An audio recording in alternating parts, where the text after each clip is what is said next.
Tu n'entres pas dans 2026 avec une nouvelle année. Tu y entres avec une nouvelle identité. Et si tu refuses de changer ta mentalité, 2026 ne sera pas un nouveau départ. Ce sera juste un nouveau décor pour les mêmes habitudes, les mêmes excuses, la même indiscipline et les mêmes résultats. Écoute-moi bien. Les années ne transforment personne. Les calendriers ne sanctifient pas les choix. Le passage du temps ne guérit pas l'irresponsabilité.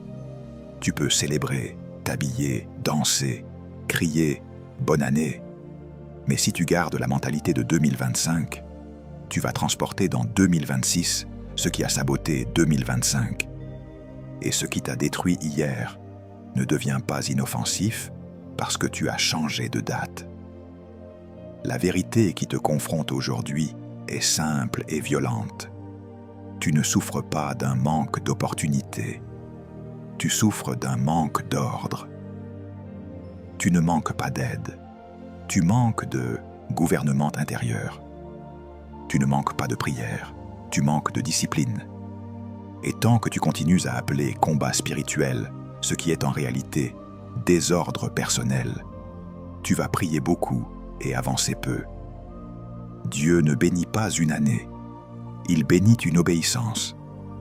Dieu ne bénit pas une intention, il bénit une structure. Dieu ne bénit pas un souhait, il bénit une semence.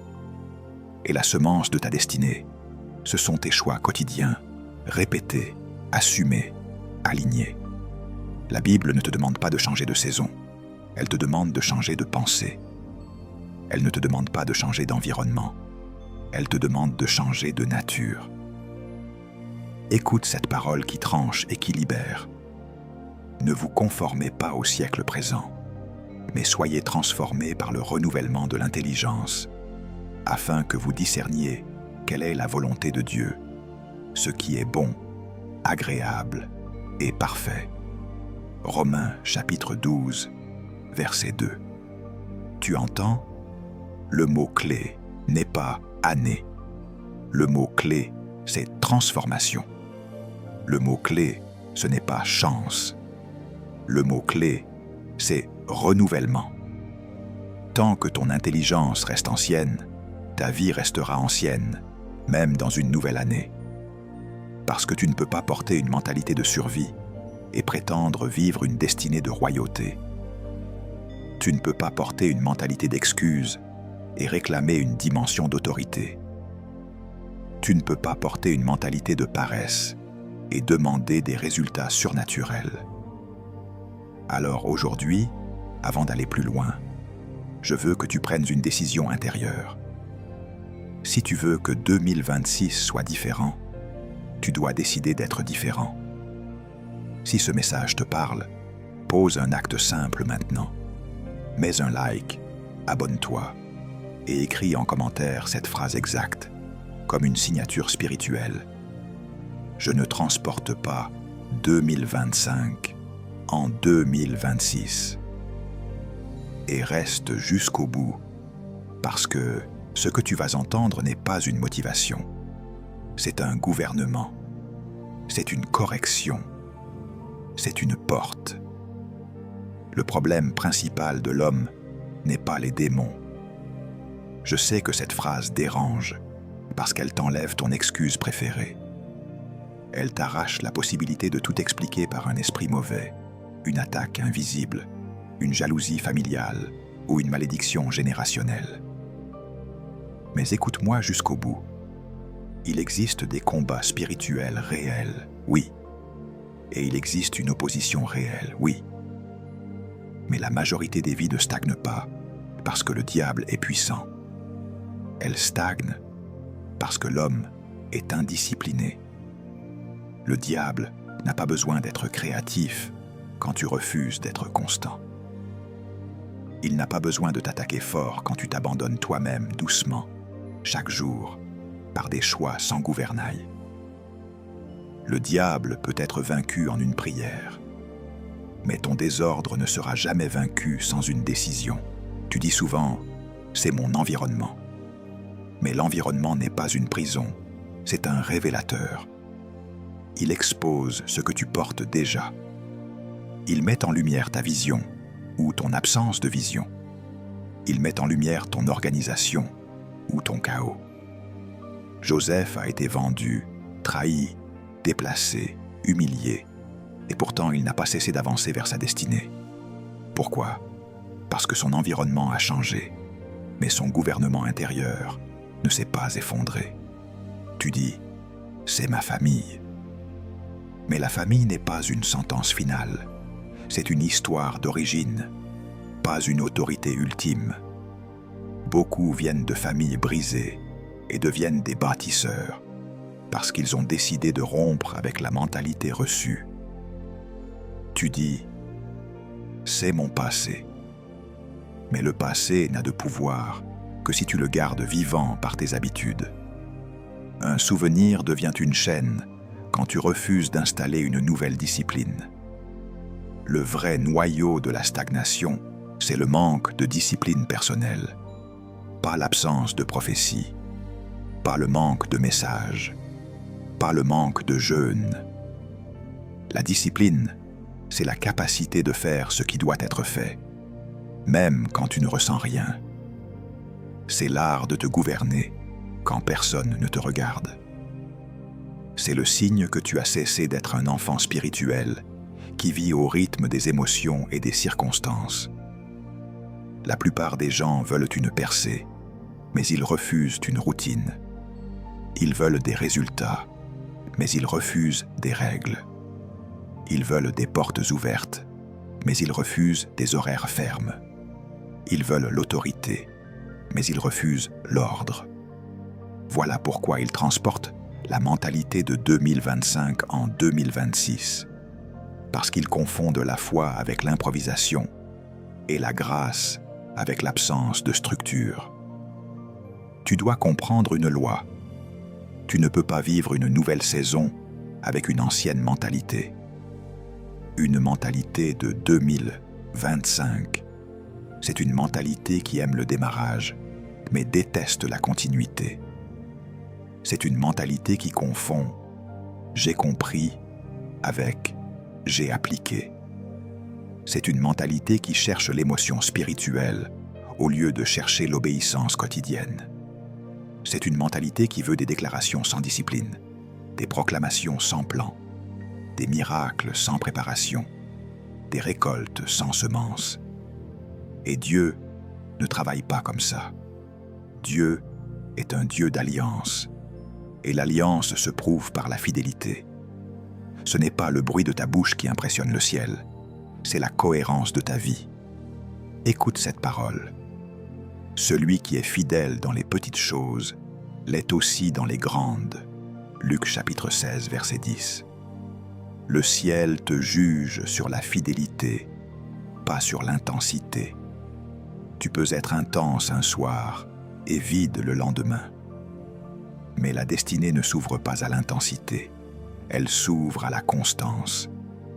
Beaucoup de gens prient comme si la prière devait remplacer la discipline. Or, la prière ne remplace jamais la discipline, elle l'exige. La prière te donne la lumière, mais la discipline te donne la marche. La prière te donne la direction, mais la discipline te donne la traction. La prière te donne la conviction, mais la discipline te donne l'exécution. Et si tu refuses d'exécuter, tu vas vivre une vie de révélation sans manifestation. Je veux te délivrer d'une illusion. Tu crois que le problème est dehors, alors tu combats dehors. Tu changes d'église, tu changes d'amis, tu changes de quartier, tu changes d'idée, tu changes de projet, tu changes de partenaire, tu changes de téléphone, tu changes de méthode, et tu appelles ça progression. Mais si tu ne changes pas ce qui est dedans, tu ne fais que déplacer le même chaos. Le chaos ne voyage pas en valise, il voyage en mentalité, il voyage en indiscipline, il voyage dans ta façon de penser, de parler, de gérer ton temps, de gérer ton argent, de gérer tes émotions, de gérer ton corps, de gérer tes priorités. Et tant que tu refuses ce diagnostic, tu vas continuer à prier contre le symptôme et ignorer la racine. La racine, c'est le manque de discipline personnelle. Et la discipline n'est pas d'abord une question de volonté, c'est une question de seigneurie. Qui règne sur toi? Tes émotions ou ta mission? Ton humeur ou ta parole? Ton confort ou ton appel? Jésus a dit, « Si quelqu'un veut venir après moi, qu'il renonce à lui-même, qu'il se charge de sa croix et qu'il me suive. » Matthieu chapitre 16, verset 24. Renoncer à soi-même, ce n'est pas une poésie religieuse. C'est l'acte le plus pratique qui existe. C'est dire non à ce qui te plaît pour dire oui à ce qui te construit. C'est arrêter d'être gouverné par « j'ai envie » et commencer à être gouverné par « je dois ». Parce que la destinée n'est pas un sentiment, c'est une responsabilité. Tu veux entrer dans 2026 en laissant 2025 derrière.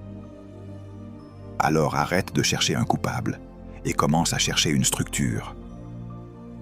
Arrête de demander un signe et commence à établir une discipline. Arrête d'attendre un feu qui descend du ciel et commence à allumer le feu de la constance sur l'autel de tes habitudes. Tant que tu ne fais pas ça, tu vas appeler attaque ce qui est manque de décision. Tu vas appeler blocage ce qui est absence de plan. Tu vas appeler retard ce qui est procrastination. Tu vas appeler combat ce qui est désorganisation. Et le ciel ne peut pas collaborer avec une confusion que tu refuses de gouverner. Je te le dis comme une loi du royaume. Dieu ne te demandera jamais ce que l'ennemi a fait, si toi-même tu n'as pas fait ce que tu devais faire. Parce que l'autorité spirituelle ne se prouve pas dans l'écrit, elle se prouve dans la maîtrise de soi. Et la maîtrise de soi est un fruit de l'esprit, pas un accessoire de discours. Galates chapitre 5, versets 22 à 23. Si tu veux une année différente, tu dois devenir un homme différent, une femme différente. Pas seulement plus spirituel en parole, mais plus discipliné en acte. C'est là que la vraie délivrance commence. Pas quand tu changes de date, quand tu changes de gouvernement intérieur. La discipline n'est pas une punition. La discipline est un entraînement. Et tant que tu la verras comme une souffrance, tu la fuiras. Mais quand tu comprends qu'elle est une formation, tu la cherches. Dieu ne t'appelle pas à te torturer, il t'appelle à te construire. Ce que tu appelles contrainte est souvent la charpente de ta liberté future. Ce que tu appelles effort est souvent la preuve que tu sors d'une mentalité infantile. La discipline, c'est le langage du mature. C'est l'empreinte visible d'une personne qui a décidé de ne plus vivre au hasard. Tu ne deviendras jamais ce que tu désires si tu refuses de devenir ce que tu répètes. Parce que la destinée n'est pas un événement, c'est un système. Et un système ne se maintient pas par l'émotion, mais par la structure. La discipline, c'est l'accord entre ta vision et ton comportement.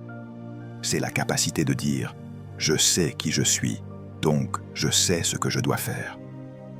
C'est la cohérence intérieure entre ce que tu crois, ce que tu confesses et ce que tu pratiques. Écoute-moi, la discipline est la monnaie de la destinée. Tout dans le royaume fonctionne avec une loi de semence. Tu ne récoltes pas ce que tu applaudis, tu récoltes ce que tu plantes. Tu ne récoltes pas ce que tu souhaites, tu récoltes ce que tu sèmes. Et la semence la plus précieuse n'est pas ton argent, c'est ton temps, ton attention, ta concentration, ta répétition. Quand tu disciplines ton temps, tu disciplines ta vie. Quand tu disciplines tes pensées, tu disciplines ton avenir. Quand tu disciplines ton corps, tu disciplines ton énergie. Quand tu disciplines ta bouche, tu disciplines ton atmosphère. Tu Tu dis que tu veux grandir, mais tu gaspilles les choses qui produisent de la croissance. Tu dis que tu veux avancer, mais tu refuses les lois qui créent le mouvement. Le potentiel sans discipline devient frustration. Parce que le potentiel te montre ce qui est possible, mais il ne te donne pas la puissance de l'accomplir. Le potentiel est une promesse, pas une preuve. Il est un peut-être, pas un voilà. Et si tu restes dans le potentiel, tu vas vivre une douleur spéciale. La douleur de savoir ce que tu pourrais être et de ne jamais le devenir.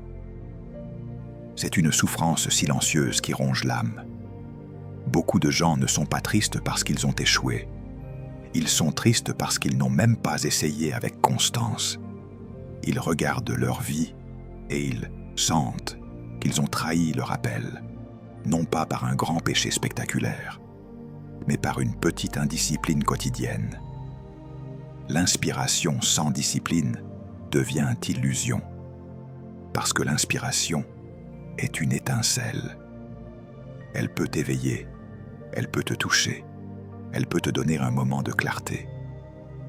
Mais une étincelle ne construit pas une maison. Une étincelle ne bâtit pas une destinée. Sans discipline, tu deviens accro aux émotions spirituelles, mais pauvre en exécution. Tu passes d'un message à un autre, d'une vidéo à une autre, d'une révélation à une autre, et tu te sens vivant pendant quelques minutes. Puis tu retournes au même chaos, et tu appelles ça être nourri. Non, être nourri, c'est quand la parole te change, pas quand elle t'excite. Jésus a dit « Pourquoi m'appelez-vous Seigneur, Seigneur, et ne faites-vous pas ce que je dis ?» Luc chapitre 6, verset 46. Tu peux crier « Seigneur » et rester désordonné, mais tu ne peux pas obéir sans devenir structuré. La prière sans discipline devient inefficace. Je ne dis pas que la prière est faible. Je dis que la prière exige une vie gouvernée. Parce que la prière te connecte au ciel. Mais la discipline te rend compatible avec ce que le ciel veut déposer. Tu ne peux pas prier pour la paix et nourrir l'anxiété par des habitudes chaotiques. Tu ne peux pas prier pour la provision et vivre sans gestion. Tu ne peux pas prier pour la sagesse et refuser l'apprentissage. Tu ne peux pas prier pour la percée et refuser la préparation. La prière n'est pas une baguette magique, c'est une alliance. Et l'alliance se prouve par l'obéissance. Regarde Jésus, il est l'exemple suprême. Sa puissance n'était pas un accident. Son autorité était le fruit d'une consécration disciplinée. Il se retirait, il priait, il jeûnait, il obéissait, il marchait dans l'ordre du Père. Et c'est pourquoi il pouvait parler au vent, aux vagues, aux maladies, aux démons, et l'univers obéissait. La puissance visible était soutenue par une discipline invisible. Tu veux l'autorité visible, mais tu refuses la discipline invisible. Tu veux l'onction publique, mais tu refuses l'ordre privé. Et tu ne peux pas tromper le royaume. Le royaume est gouverné par des lois, pas par des humeurs. La discipline, c'est l'amour en action envers ta destinée. C'est la preuve que tu respectes ce que Dieu a déposé en toi. C'est la preuve que tu ne méprises plus ton futur. Quand tu dis non à une distraction, tu dis oui à ton appel. Quand tu dis non à une paresse, tu dis oui à ta mission. Quand tu dis non à une excuse, tu dis oui à ta transformation. Ce n'est pas une punition, c'est une protection. La discipline te protège contre toi-même, contre ton ancienne nature, contre tes impulsions, contre ton besoin de confort, contre ta tendance à fuir l'inconfort qui te forme. Et maintenant, écoute cette correction. Si tu veux quitter la mentalité de 2025, tu dois arrêter de négocier avec ce qui t'affaiblit. La discipline commence le jour où tu cesses de discuter avec ta chair. Le jour où tu cesses de demander la permission à ton humeur pour obéir à ta vision. Le jour où tu comprends que l'onction n'est pas une excuse pour être désorganisé, mais une responsabilité d'être aligné. Tu ne portes pas une nouvelle année, tu portes une nouvelle loi. Et cette loi s'appelle discipline. Tu dois comprendre une chose avant de parler de progrès, de destinée ou de percée. Dieu ne construit jamais dans le désordre. Dieu ne bénit pas la confusion. Dieu ne collabore pas avec le chaos. Toute la création témoigne d'une vérité simple. L'univers obéit à l'ordre. Et si tu veux que ta vie entre dans une nouvelle dimension, en 2026, tu dois t'aligner avec la loi fondamentale du royaume. L'ordre précède la manifestation. Regarde la nature. Les saisons ne se disputent pas. Elles arrivent à l'heure. Le soleil ne se réveille pas en disant « Je n'ai pas envie de me lever aujourd'hui ». Il se lève selon une ordonnance fixée par le Créateur. Les étoiles ne changent pas leur trajectoire parce qu'elles ont été contrariées. Les océans ont des limites. Les marées obéissent. Les cycles de la Terre fonctionnent selon des lois. Et c'est précisément parce que la création est ordonnée qu'elle est prévisible. Tu peux prévoir la nuit, prévoir le matin, prévoir les saisons, parce qu'il y a une structure. Là où il y a ordre, il y a stabilité. Là où il y a ordre, il y a continuité. Là où il y a ordre, il y a fécondité. Et voici ce qui est tragique. La seule créature sur Terre qui refuse volontairement l'ordre, c'est l'homme. Pas parce qu'il est incapable, mais parce qu'il a reçu le libre arbitre. Dieu a donné à l'homme le pouvoir de choisir. Et ce pouvoir est une dignité, mais c'est aussi un danger, parce que la liberté sans ordre devient une arme contre soi-même. Tu peux choisir la discipline ou choisir le désordre. Tu peux choisir de te gouverner ou choisir de t'abandonner. Tu peux choisir de bâtir ou choisir de dériver. Et beaucoup de gens utilisent le libre arbitre comme une permission de vivre sans structure. Ils appellent ça « je suis libre ». Non, ce n'est pas la liberté. C'est l'anarchie intérieure.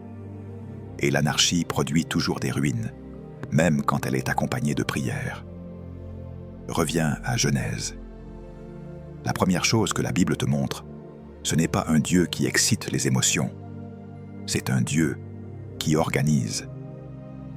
Au commencement, Dieu créa les cieux et la terre. Genèse chapitre 1, verset 1. Puis le texte te dit que la terre était informe et vide, et que les ténèbres couvraient l'abîme. Et la première action de Dieu face au chaos, ce n'est pas une négociation. Ce n'est pas une plainte. Ce n'est pas une panique. C'est une parole d'ordre.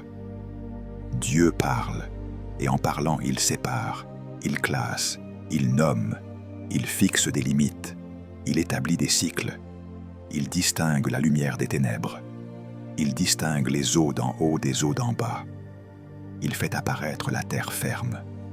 Il place des luminaires pour marquer les temps, les jours, les saisons. Tu vois, Genèse n'est pas seulement un récit de création, c'est une leçon de gouvernement. Dieu crée par l'ordre. C'est pour cela que je te dis que 2026 ne te donnera rien si tu n'acceptes pas l'ordre. Parce que Dieu ne change pas. Sa méthode selon tes désirs. Dieu ne devient pas chaotique pour s'adapter à ton désordre. Il reste Dieu. Il reste ordre. Il reste principe. Et quand tu refuses l'ordre, tu refuses la plateforme sur laquelle Dieu manifeste sa gloire. Beaucoup veulent la gloire, mais détestent la structure. Beaucoup veulent le résultat, mais refusent la discipline. Beaucoup veulent la bénédiction, mais fuient les limites. Or, les limites ne sont pas une prison, ce sont des frontières de protection. Les océans ont des limites, sinon ils détruisent tout. Les fleuves ont un lit, sinon ils deviennent inondations. Le feu a un foyer, sinon il devient incendie. La puissance sans limite devient destruction. Et la vie sans ordre devient une force contre toi-même. Tu dis « Je veux une nouvelle année ». Mais Dieu te répond « Je veux un nouvel ordre ». Parce qu'une nouvelle année n'est pas un miracle, c'est une opportunité.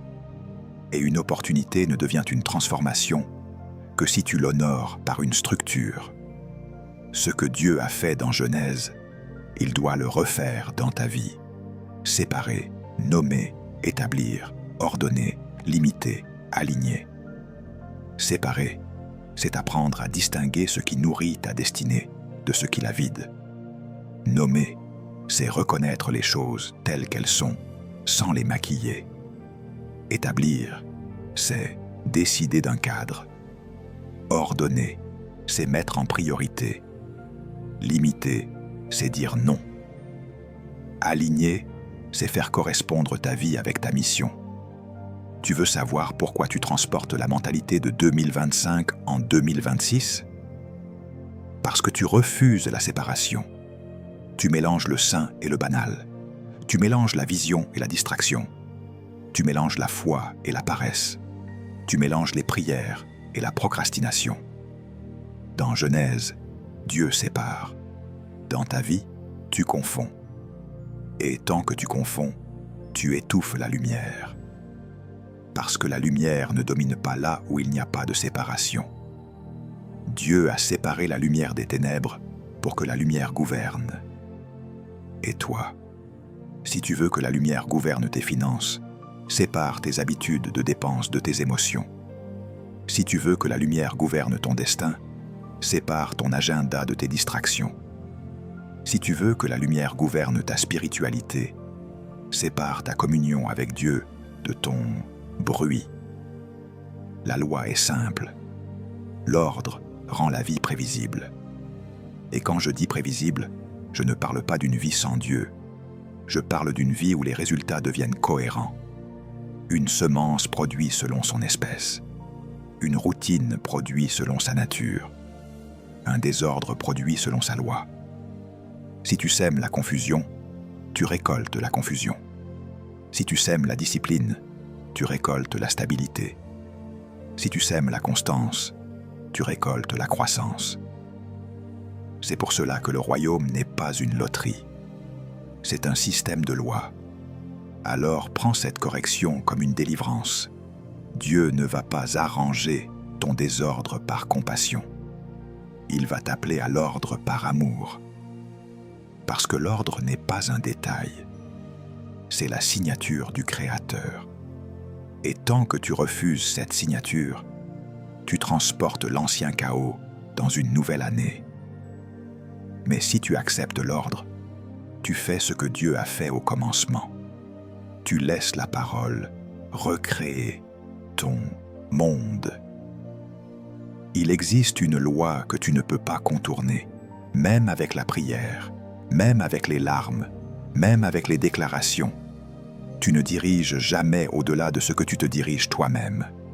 Tout leadership qui n'est pas fondé sur l'autodiscipline est une imposture. Parce que diriger, ce n'est pas parler fort.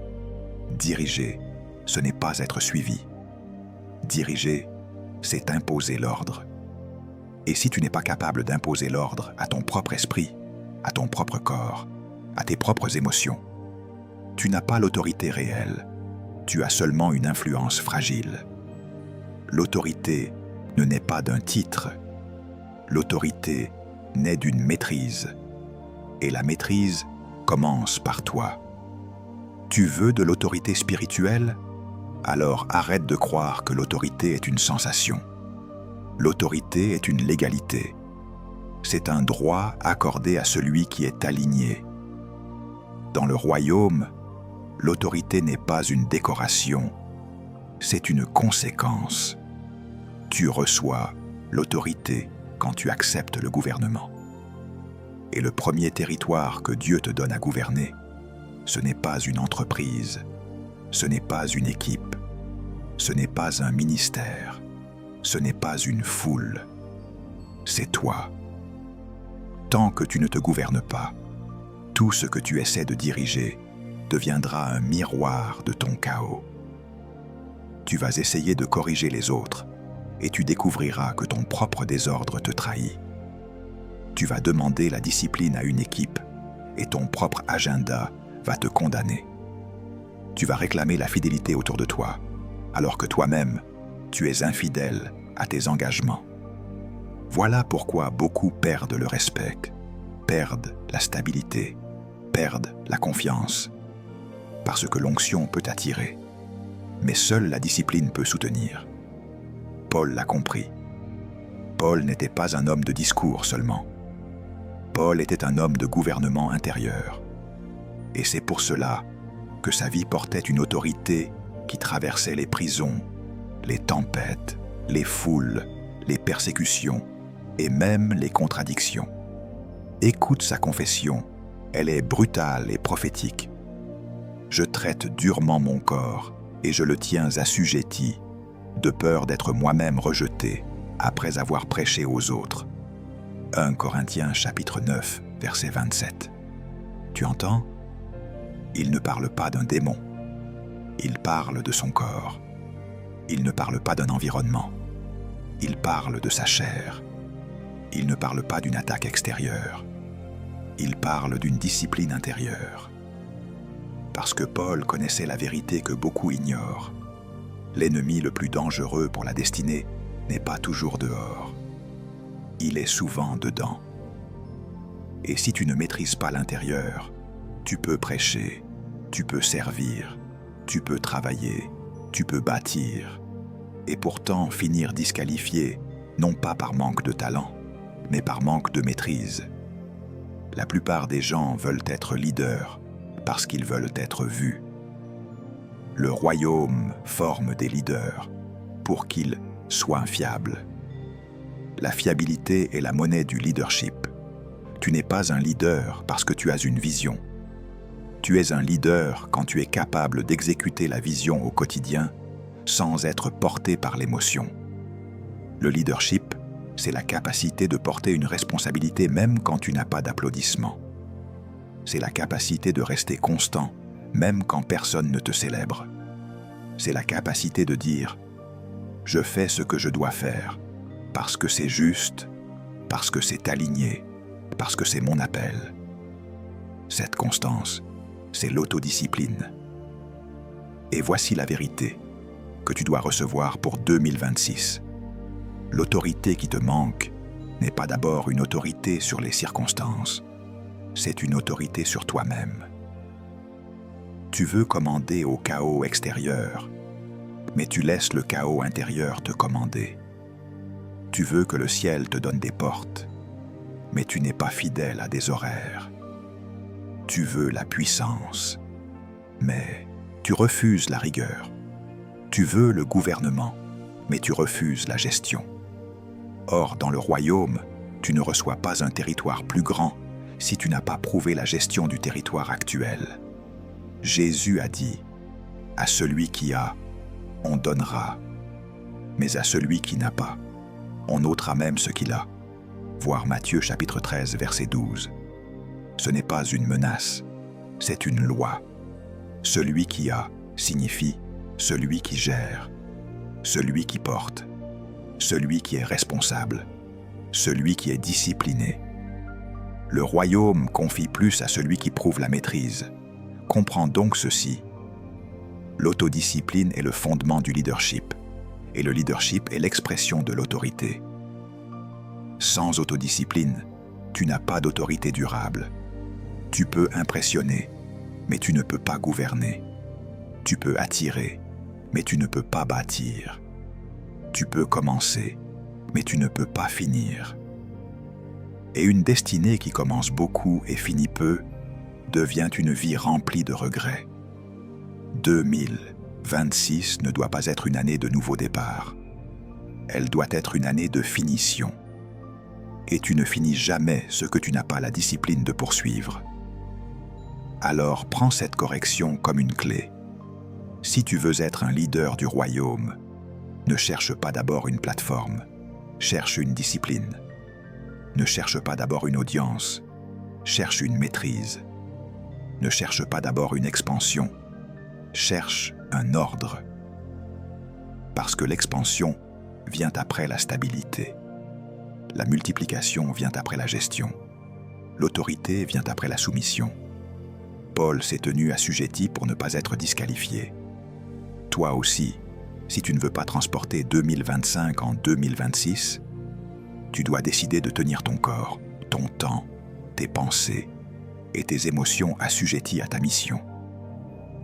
Je vais maintenant attaquer la phrase qui a détruit plus de destinées que n'importe quel démon. Je n'ai pas envie. Cette phrase semble petite, mais elle est un autel. Et chaque fois que tu la prononces, tu sacrifies ton futur sur l'autel du confort. Je n'ai pas envie n'est pas une émotion neutre. C'est une déclaration de gouvernement. C'est toi qui dis à haute voix « Mes sentiments sont mon roi ». Et quand tes sentiments deviennent ton roi, ta destinée devient une servante.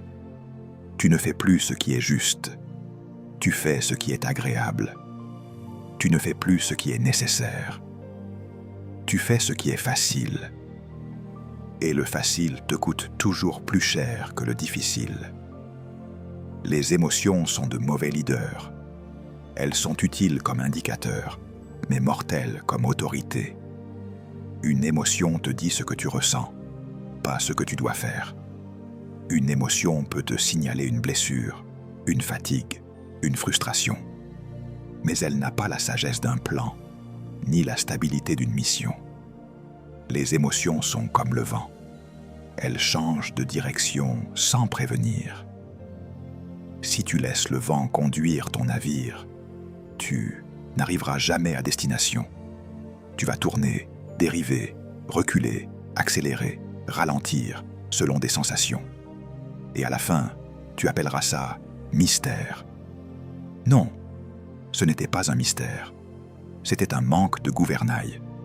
Le but est constant. Les sentiments fluctuent.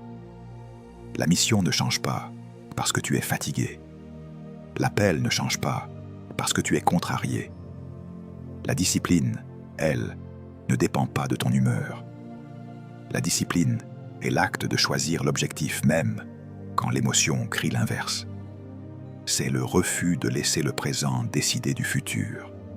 C'est la capacité de dire « Je n'ai peut-être pas envie, mais je suis engagé ». Et l'engagement est plus puissant que l'envie, parce que l'envie naît de l'humeur, mais l'engagement naît d'une décision. Tu dois entendre ceci. Tu n'es pas né pour être motivé. Tu es né pour être gouverné. La motivation est instable. Aujourd'hui, tu l'as. Demain, tu ne l'as pas. Si ta vie dépend de la motivation, ton progrès dépend d'un hasard. Mais le royaume ne fonctionne pas par hasard. Le royaume fonctionne par loi. Et la discipline est la loi qui te libère de la tyrannie de tes émotions. L'excuse, c'est une monnaie que tu payes pour acheter ton stagnation. Chaque excuse te donne un soulagement immédiat, mais elle te vole une transformation future. Tu dis « Je suis fatigué ». D'accord. Mais la fatigue ne te donne pas le droit d'abandonner. Elle te donne le devoir de te gérer. Tu dis « Je n'ai pas le temps ». Non, tu as le temps. Tu n'as pas la priorité. Le temps est distribué à tous de la même manière. La différence entre les destinées, ce n'est pas la quantité de temps, c'est la qualité des décisions. Tu dis « Je ne suis pas prêt ». La vérité est souvent « Tu ne veux pas être inconfortable » parce que la préparation coûte. Et l'homme charnel refuse de payer le prix de ce qu'il élèverait. Tu dis « Je suis comme ça ». Cette phrase est une alliance avec ton ancien toi. C'est une idolâtrie de l'identité blessée. Dans le royaume, tu n'es pas appelé à rester comme ça. Tu es appelé à être transformé. Jésus ne t'a pas sauvé pour te laisser intact dans tes excuses. Il t'a sauvé pour te faire passer d'une nature à une autre. Et tant que tu continues à défendre tes faiblesses, comme si elles étaient ton caractère, tu vas transporter 2025 en 2026. Parce que tu vas continuer à protéger ce que Dieu veut corriger. Je veux te donner une correction qui te repositionne. Ta vie ne change pas quand tu changes d'opinion. Ta vie change quand tu changes d'habitude. Et tu ne changes pas d'habitude en discutant avec tes émotions. Tu changes d'habitude en imposant une loi. La discipline gouverne les émotions. Elle ne les nie pas, mais elle les place à leur place. Elle dit « Je t'entends, mais tu ne commandes pas ». Elle dit à la peur « Tu peux parler, mais tu ne décides pas ». Elle dit à la paresse « Tu peux séduire, mais tu ne règnes pas ». Elle dit à la distraction « Tu peux appeler, mais tu ne m'auras pas ». C'est ça, la maturité spirituelle. Ce n'est pas ne jamais ressentir, c'est ne plus être possédé par ce que tu ressens. Beaucoup prient pour que Dieu enlève leurs émotions difficiles, alors que Dieu veut leur donner une structure pour les gouverner. Tu ne dois pas attendre d'être motivé pour être fidèle.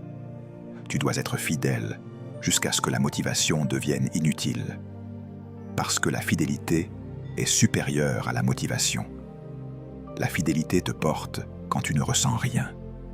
La fidélité te maintient quand tu es vide. La fidélité te rend stable quand tu es sec. Et c'est là que se cache la vraie puissance, dans la capacité de continuer sans sensation. Alors, je détruis cette excuse devant toi. Je n'ai pas envie.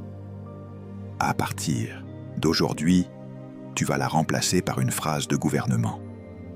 Je fais ce qui doit être fait. Parce que la destinée n'obéit pas à tes envies, elle obéit à tes lois.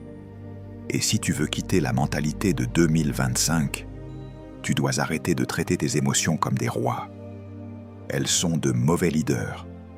Elles te promettent le confort, mais elles te livrent au regret. Je te le dis avec autorité. Une année nouvelle ne demande pas une émotion nouvelle. Elle demande une décision nouvelle. Et une décision nouvelle se prouve par une discipline qui ne négocie plus avec « je n'ai pas envie ». Ta destinée ne se construit pas dans tes rêves. Elle se construit dans ton emploi du temps. Tu peux avoir une vision céleste, une parole prophétique, une promesse sur ta tête. Mais si tes journées restent désorganisées, ta vie restera limitée.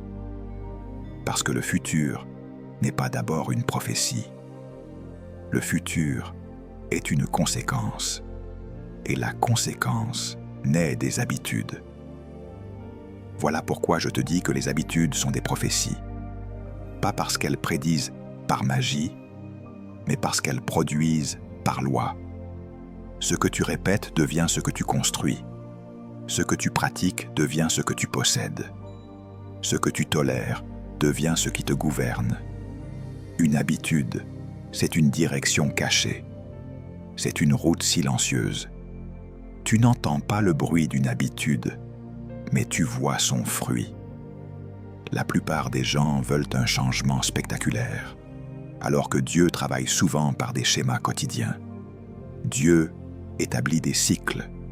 La terre produit par saison, pas par caprice. Et ta vie produit de la même manière. Tes schémas quotidiens créent ton avenir. Ta manière de te lever, ta manière de gérer ton matin, ta manière d'ouvrir ton téléphone, ta manière de prier ou de négliger la prière, ta manière de lire ou de ne pas lire, ta manière d'organiser ou d'improviser. Tout cela écrit ton futur avant même que tu t'en rendes compte. L'avenir n'est pas une surprise pour celui qui observe ses habitudes, parce que tes habitudes sont déjà en train de fabriquer ton demain. Tu dois donc recevoir une vérité qui te corrige. Ce que tu appelles ma vie, c'est souvent mes habitudes. Et si tu veux ne pas porter la mentalité de 2025 en 2026, tu ne dois pas seulement changer de décision ponctuelle, tu dois changer de système. Tu ne dois pas seulement arrêter une erreur, tu dois installer une structure. Car la structure te protège, même quand ta motivation baisse. Une habitude saintement construite devient un gardien. Elle te garde sur la route quand tes émotions tentent de te détourner. C'est pour cela que la Bible insiste sur le renouvellement de l'intelligence. Pas un renouvellement de discours, un renouvellement de pensée. Parce que tes pensées produisent tes choix. Tes choix produisent tes actions. Tes actions produisent tes habitudes. Tes habitudes produisent ton caractère. Et ton caractère produit ton destin. Et Paul dit, « Ne vous conformez pas au siècle présent, mais soyez transformés par le renouvellement de l'intelligence. » Romains chapitre 12, verset 2. Le mot « transformer » n'est pas un mot religieux vague.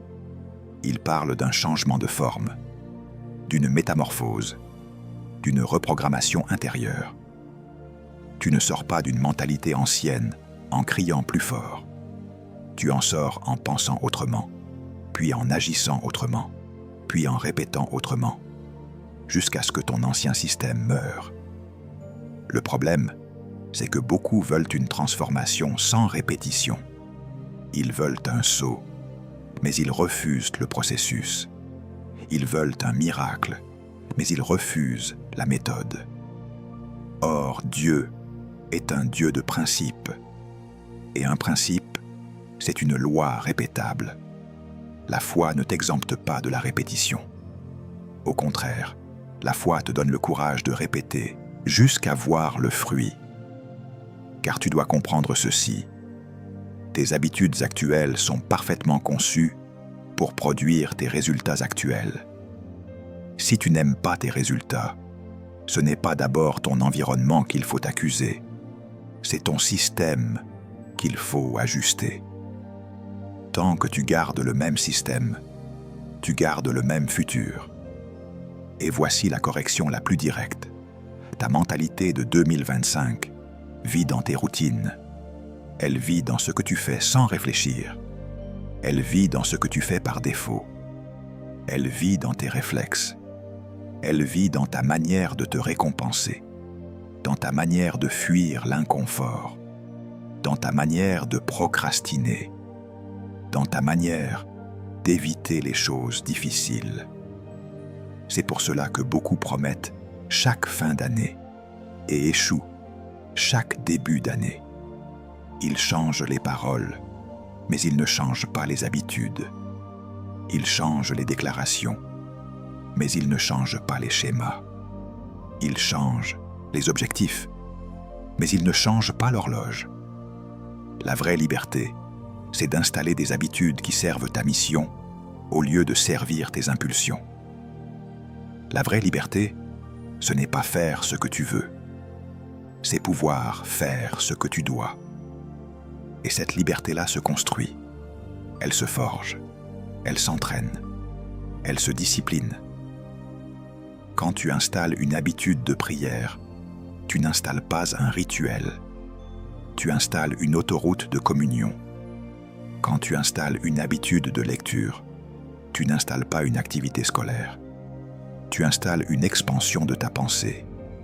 Quand tu installes une habitude de planification, tu n'installes pas une rigidité, tu installes une gouvernance. Et quand tu installes une habitude de sobriété mentale, tu n'installes pas une privation, tu installes une clarté. Alors je te dis, regarde ton agenda et tu verras ton destin. Regarde tes matinées et tu verras ta prochaine saison. Regarde ce que tu fais quand personne ne te voit et tu verras ce qui va se manifester quand tout le monde te verra. Parce que le visible est toujours la récolte de l'invisible. Ce n'est pas mystique, c'est mathématique. La répétition produit, la constance bâtit, les schémas créent. Et si tu changes tes schémas, tu changes ton futur. Tu veux entrer en 2026 avec une mentalité nouvelle? Alors n'attends pas une émotion nouvelle.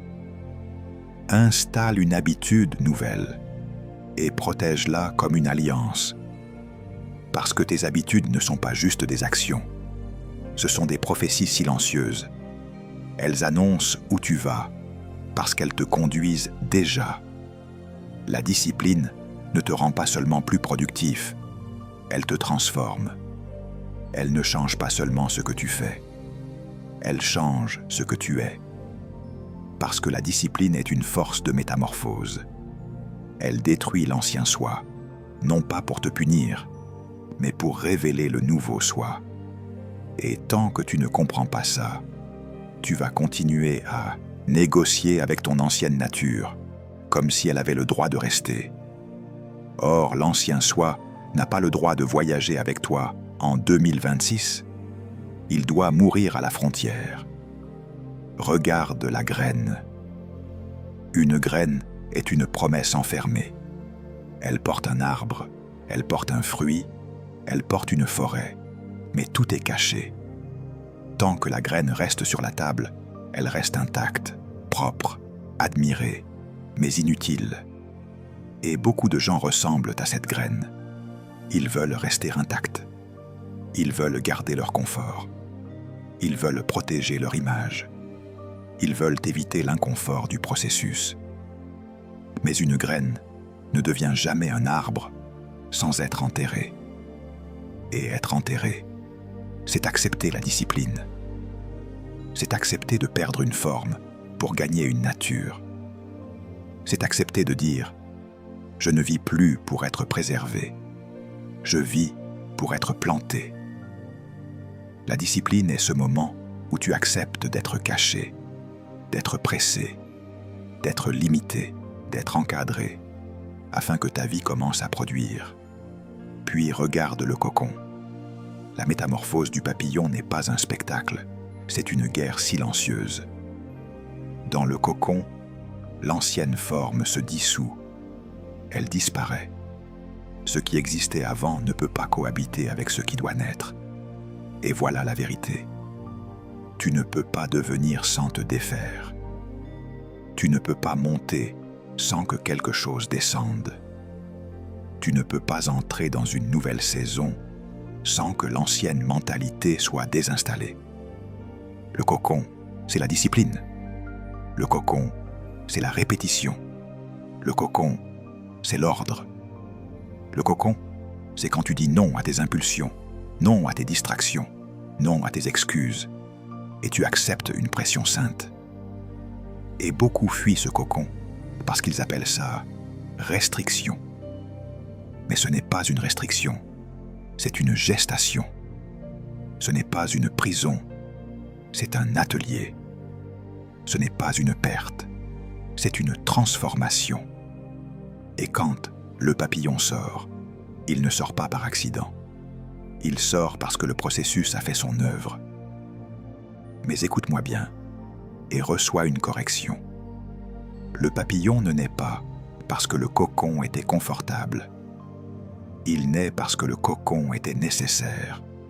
Si tu refuses la discipline, tu refuses le cocon et tu restes une larve avec des rêves de ciel. Tu parles de hauteur, mais tu refuses les lois qui donnent des ailes. Tu parles de destinée, mais tu refuses le processus qui change ta nature. La discipline détruit l'ancien soi, et c'est douloureux, parce que l'ancien soi aime ses habitudes. Il aime ses excuses. Il aime son confort. Il aime ses cycles toxiques. Mais ce que l'ancien soi appelle douloureux, le nouveau soi appelle libérateur. Regarde le sculpteur. Le sculpteur ne crée pas en ajoutant. Il crée en retirant. Il voit une forme dans le bloc et il enlève tout ce qui n'est pas cette forme. Et quand tu entends le bruit du marteau et du ciseau, tu pourrais croire qu'il détruit. Mais il révèle. La discipline est ce marteau. La discipline est ce ciseau. Elle enlève ce qui ne correspond pas à ta mission. Elle enlève le bavardage. Elle enlève la procrastination. Elle enlève les compromis. Elle enlève les fréquentations qui te vident. Elle enlève les habitudes qui affament ta foi. Elle enlève les heures gaspillées. Elle enlève le chaos. Et parfois tu cries parce que tu as l'impression de perdre. Mais tu ne perds pas. Tu te dévoiles. Regarde le marbre. Le marbre est dur, froid, lourd, et pourtant il peut devenir une œuvre. Mais il ne devient jamais une œuvre par inspiration. Il devient une œuvre par pression, par précision, par répétition. Et ta vie est comme ce marbre.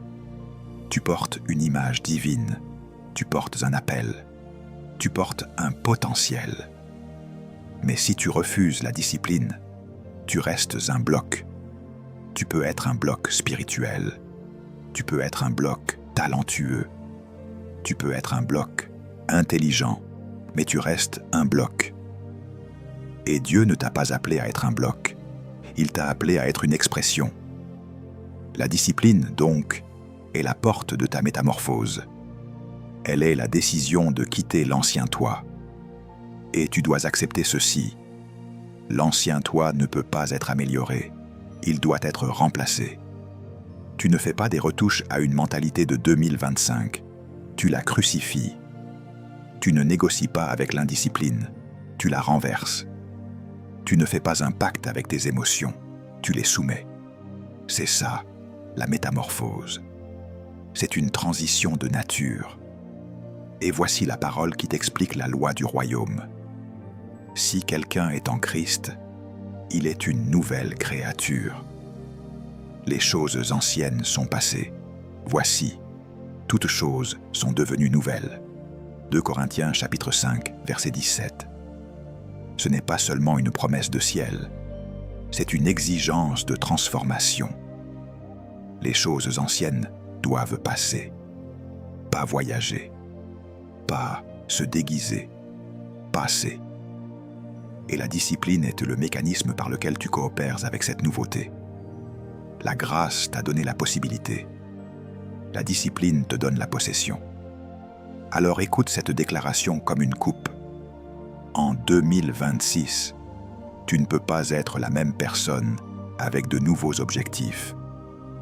Tu dois être une nouvelle personne avec une nouvelle structure. Et cette nouvelle personne ne naît pas dans l'émotion.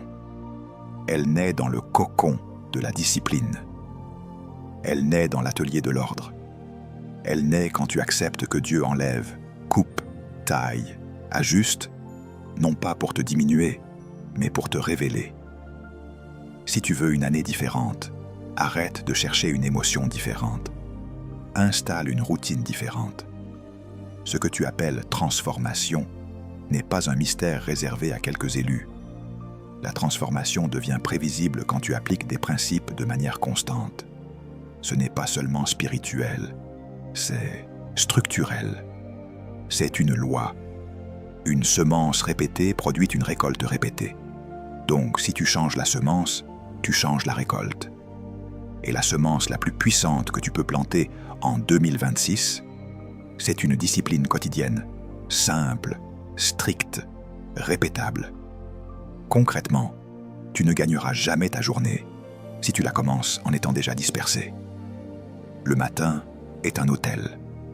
Ce que tu mets sur l'autel du matin gouverne le reste de ta journée. Si tu te lèves tard, si tu commences par le téléphone, si tu commences par la distraction, tu offres ton esprit à la confusion. Tu donnes ton attention à des voix qui n'ont aucun mandat sur ton destin. Et ensuite, tu pries pour la concentration. Mais la concentration se protège.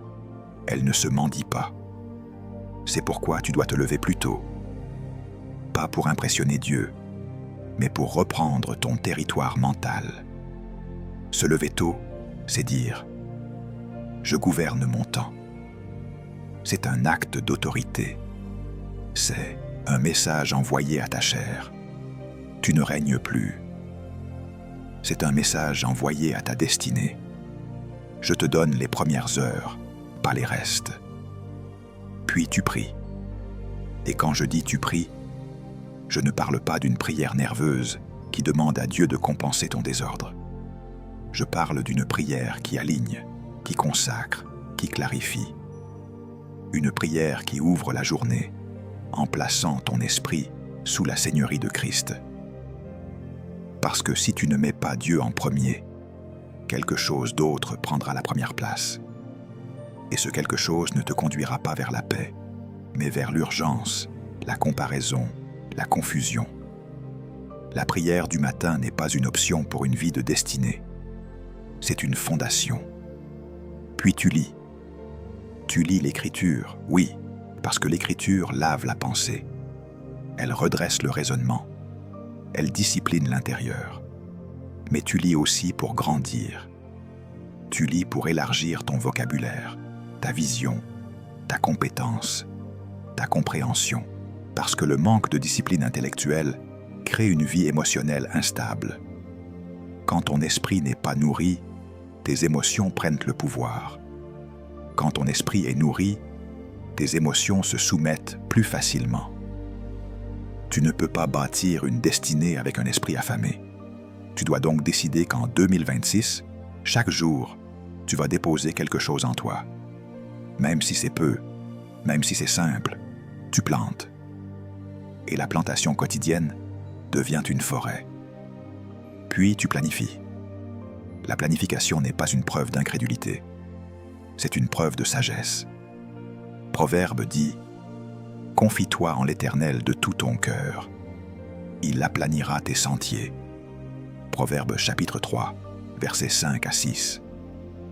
Mais l'aplanissement ne signifie pas l'improvisation. Dieu aplanit les sentiers de ceux qui marchent dans la direction. Si tu n'as pas de direction, quel sentier va-t-il aplanir? Planifier, c'est choisir tes priorités avant que le monde les choisisse pour toi. Planifier, c'est donner un ordre à ta journée. Planifier, c'est dire « Voici ce qui compte, voici ce qui est urgent, voici ce qui est secondaire, voici ce qui est toxique. » Et si tu ne planifies pas, tu vas vivre une journée gouvernée par les interruptions, les demandes des autres, les notifications. Et à la fin, tu diras « Je n'ai pas eu le temps. » Tu as eu le temps. Tu n'as pas eu le gouvernement. Ensuite, tu élimines les distractions. Parce que la distraction est le diable moderne de la discipline. Elle ne te dit pas « Ne prie pas ». Elle te dit « Plus tard ». Elle ne te dit pas « Ne travaille pas ». Elle te dit « Après une petite pause ». Et cette petite pause devient 1 heure, puis 2, puis une journée, puis une semaine. Et tu appelles ça « Je me repose ». Non, tu t'évades. Et l'évasion est une drogue. Elle calme la responsabilité pendant quelques minutes, puis elle laisse une culpabilité qui te fatigue. Tu dois donc décider que certaines choses n'entrent plus dans ton matin. Certaines applications n'entrent plus dans tes premières heures. Certaines conversations n'entrent plus dans tes temps de construction. Parce que l'homme qui veut bâtir doit apprendre à fermer des portes. Et maintenant, je te dis quelque chose de tranchant. Si tu fais cela de manière constante, la transformation devient mathématiquement prévisible. Pourquoi? Parce qu'un esprit qui se lève tôt, prie, lit, planifie et coupe les distractions, devient inévitablement plus clair, plus stable, plus productif, plus discipliné, plus fort. Ce n'est pas un slogan, c'est une loi. La constance fabrique l'inévitable, et l'inévitable finit par rattraper ta vie. Ce que tu appelles percer est souvent la récolte tardive d'une discipline cachée. Donc, en 2026, tu dois arrêter de vouloir des résultats rares avec des habitudes communes. Tu dois arrêter de demander des fruits extraordinaires avec des semences ordinaires. Tu veux un nouveau niveau? Plante une nouvelle routine.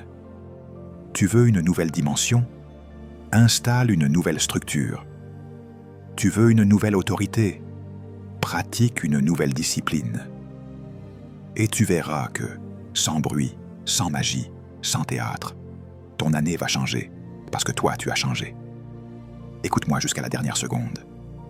2026 ne te doit rien. Le ciel ne te doit rien. Les gens ne te doivent rien. La vie ne te doit rien. Ce que tu appelles mon année, ce sera simplement le reflet de ce que tu décides maintenant. Pas ce que tu ressens, pas ce que tu promets, pas ce que tu espères, ce que tu décides. Parce que ta destinée n'obéit pas à tes intentions, elle obéit à tes structures. Et aujourd'hui, tu es à une frontière.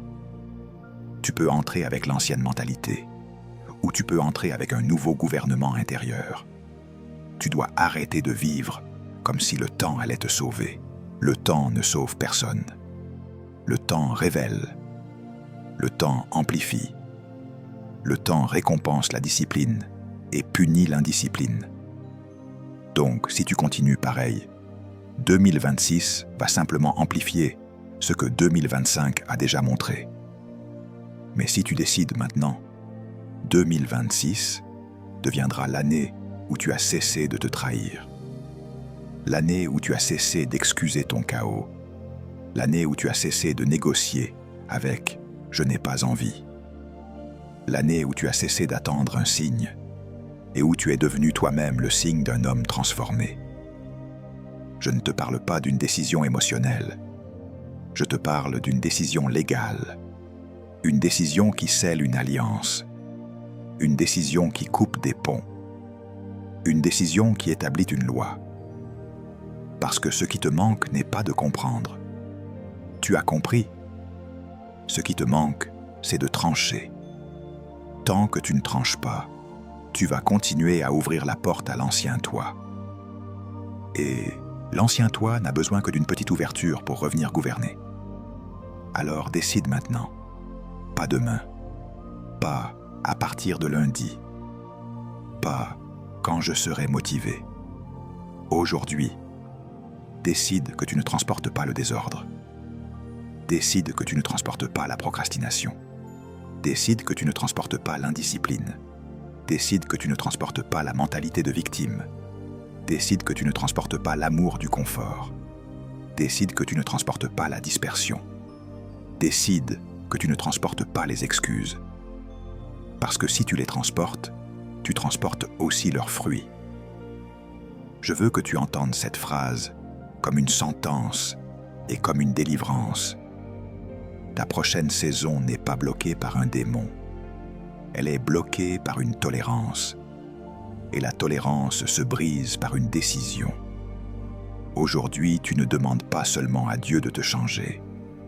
Aujourd'hui, tu coopères avec Dieu en choisissant l'ordre. Tu choisis une structure. Tu choisis une discipline. Tu choisis une nouvelle mentalité. Et à partir de ce choix, tu ne cherches plus une nouvelle chance. Tu bâtis une nouvelle vie. Père éternel, au nom de Jésus-Christ, je me tiens devant toi avec vérité. Je ne viens pas avec des excuses, je ne viens pas avec des discours, je viens avec un cœur exposé. Je reconnais que bien des fois, j'ai porté des mentalités qui ne viennent pas de ton royaume. J'ai porté la confusion comme si c'était une normalité. J'ai porté la procrastination comme si c'était une faiblesse inévitable. J'ai porté l'indiscipline comme si c'était ma personnalité. J'ai porté l'instabilité comme si c'était une saison. Mais aujourd'hui, Seigneur, je viens pour repentir et je viens pour être réaligné. Car je sais que tu n'appelles pas un homme à changer d'année, tu appelles un homme à changer de nature. Tu n'appelles pas un homme à espérer, tu appelles un homme à obéir. Tu n'appelles pas un homme à survivre, tu appelles un homme à gouverner. Seigneur, je me repens. Je me repens pour chaque fois où j'ai accusé l'extérieur, alors que le problème était intérieur. Je me repens pour chaque fois où j'ai combattu des ennemis invisibles, alors que je refusais de combattre mon propre désordre. Je me repens pour chaque fois où j'ai demandé une percée sans accepter un processus. Je me repens pour chaque fois où j'ai prié pour des résultats, tout en semant l'inconstance. Je me repens pour chaque fois où j'ai cherché le confort au lieu de la croissance. Je me repens pour chaque fois où j'ai dit « je n'ai pas envie » et j'ai laissé mes émotions prendre le trône qui ne leur appartient pas. Seigneur, pardonne-moi, lave-moi, délivre-moi de l'ancien moi. Je refuse de traverser la frontière de cette nouvelle saison avec des bagages qui sentent la mort, la paresse, le chaos et l'immaturité. Je renonce à la mentalité de 2025. Je renonce à l'esprit de dispersion. Je renonce à l'esprit d'excuse. Je renonce à l'esprit de victime. Je renonce à l'esprit d'instabilité. Et je déclare que je ne suis pas appelé à être gouverné par l'humeur, mais par ta parole. Père, aujourd'hui je te demande une grâce particulière, une grâce de discipline. Pas une discipline charnelle, pas une rigidité orgueilleuse, mais une discipline qui vient du Saint-Esprit, une maîtrise de soi qui est le fruit du royaume. Ta parole déclare que le fruit de l'Esprit comprend la maîtrise de soi. Galates chapitre 5, versets 22 à 23. Alors, Saint-Esprit, viens produire en moi ce fruit. Je refuse de rester un croyant excité par des messages, mais vide de structure. Je refuse d'être une personne qui comprend, mais n'exécute pas. Je refuse d'être un homme qui commence beaucoup et finit peu. Donne-moi la force d'être constant quand personne ne me regarde. Donne-moi la capacité d'obéir quand mon corps crie. Donne-moi la puissance de dire non à la distraction, non au retard, non à l'indiscipline. Donne-moi un cœur fidèle dans les petites choses, parce que je sais que la fidélité dans les petites choses est la porte des grandes choses. Luc chapitre 16, verset 10. Seigneur, aligne-moi. Aligne ma pensée avec ta vérité. Aligne mon agenda avec ma mission. Aligne mes habitudes avec mon appel. Aligne ma bouche avec ta parole. Aligne mon esprit avec ton esprit. Je refuse de me conformer au siècle présent. Je reçois la transformation par le renouvellement de mon intelligence. Romains chapitre 12, verset 2. Renouvelle mes raisonnements. Renverse mes schémas anciens. Brise les cycles toxiques. Déracine les réflexes de paresse. Déracine la mentalité de plus tard. Déracine l'amour du confort. Déracine la complaisance. Et plante en moi une mentalité de royaume, une mentalité d'ordre, une mentalité de responsabilité, une mentalité de construction. Père, je te demande une transformation réelle, pas une transformation de surface, pas une émotion de début d'année, mais une métamorphose profonde. Comme la graine qui accepte d'être enterrée pour devenir un arbre, je consens à la discipline qui enterre l'ancien moi pour faire lever le nouveau. Comme le cocon qui dissout l'ancienne forme pour révéler le papillon, je consens au processus qui détruit mes anciens schémas pour révéler une nouvelle nature. Comme le sculpteur qui retire tout ce qui n'est pas l'œuvre, retire en moi tout ce qui n'est pas ton dessein. Ôte le superflu, ôte la confusion, ôte l'instabilité, ôte la double vie, ôte le mélange, ôte les compromis, taille, ajuste, corrige, afin que je ressemble à ce que tu as écrit dans ton livre au sujet de moi.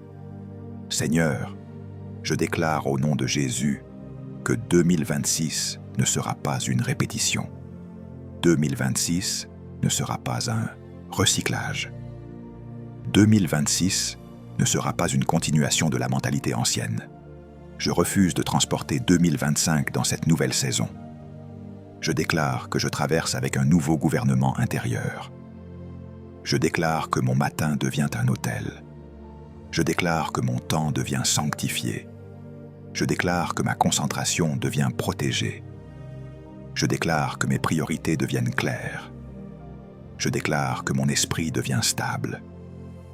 Je déclare que mon cœur devient ferme. Je déclare que ma discipline devient quotidienne. Je déclare que mes habitudes deviennent des prophéties de justice. Je déclare que mon emploi du temps devient un instrument de destinée. Père, donne-moi le courage de me lever, le courage de prier, le courage de lire, le courage de planifier, le courage de couper les distractions, le courage de dire non, le courage de finir, le courage d'être fidèle. Et quand je faiblis, rappelle-moi que je ne suis pas porté par mes émotions, je suis porté par mon engagement. Rappelle-moi que je ne suis pas appelé à être motivé, je suis appelé à être gouverné. Rappelle-moi que l'onction ne remplace pas l'ordre, elle l'exige. Rappelle-moi que l'autorité ne se crie pas, elle se construit. Et maintenant, Seigneur, je fais une déclaration d'engagement devant toi. Je m'engage à marcher dans l'ordre. Je m'engage à honorer le temps. Je m'engage à protéger ma pensée. Je m'engage à discipliner mon corps. Je m'engage à aligner ma vie sur ta volonté. Je m'engage à refuser les excuses. Je m'engage à arrêter de négocier avec l'ancien moi. Je m'engage à bâtir, à persévérer, à finir. Et je déclare que par ta grâce, je ne serai pas disqualifié, mais qualifié, établi, affermi, rendu constant. Comme Paul l'a dit, je tiens mon corps assujetti afin que ma vie soit une preuve et non une contradiction. Et 1 Corinthiens chapitre 9, verset 27. Père, scelle cette prière. Que ce ne soit pas seulement des mots, mais une alliance. Que ce soit une coupure spirituelle avec l'ancien. Que ce soit une fondation posée pour le nouveau. Que ce soit un feu de constance qui ne s'éteint pas. Que ce soit une sagesse pratique qui gouverne mes journées. Et je te remercie parce que tu ne m'appelles pas à faire cela seul. Tu es avec moi. Ta grâce m'accompagne. Ton esprit me fortifie. Ta parole me dirige. Et je déclare avec foi, je suis discipliné, je suis aligné, je suis gouverné, je suis transformé, et ma destinée s'ouvre par l'ordre. Au nom puissant de Jésus-Christ, j'ai prié. Amen.